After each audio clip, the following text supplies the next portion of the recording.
Tomorrow is the deadline for the Justice Department to turn over the full Mueller report and its underlying documents to the House Judiciary Committee. But is it a deadline that can be enforced? Will the House hold the Attorney General in contempt? And what other investigations may still be going on? For more, Wall Street Journal reporter Sadie Gurman joins us now from Washington, D.C.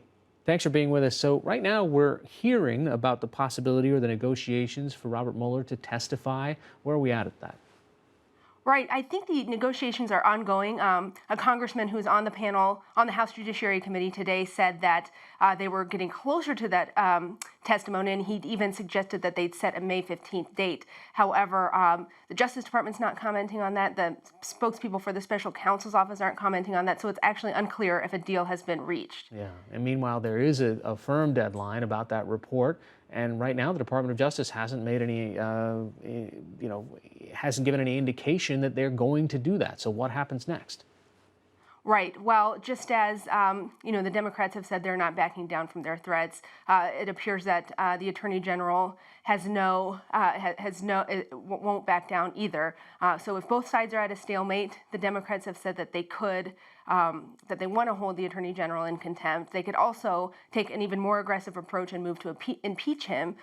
Both of those things would be somewhat difficult to do, but either way, whatever happens, the outcome of this fight will have a lasting impact on the relationship between Congress and the executive branch. Now let's talk a little bit about if he is held in contempt, what happens after that?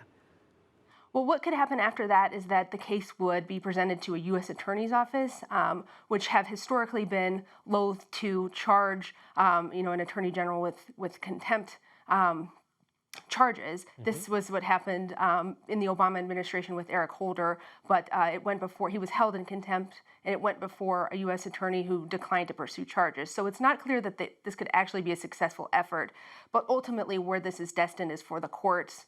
This whole fight is a larger sign of resistance from the Trump administration to congressional oversight. So this is all in line with that thinking. Yeah, speaking of that, the Trump administration has basically said, no, either we're not going to comply or we're going to countersue, and it seems like a tactic to stretch this out longer and longer, perhaps until after next election. That could very well be true. And while I think the White House is definitely happy with the way the Attorney General is handling this, by refusing to submit to Congress's demands, this is definitely something that the Attorney General himself is a huge proponent of sweeping executive power. So this is something that he is doing on his own, and it fits right in line with that resistance.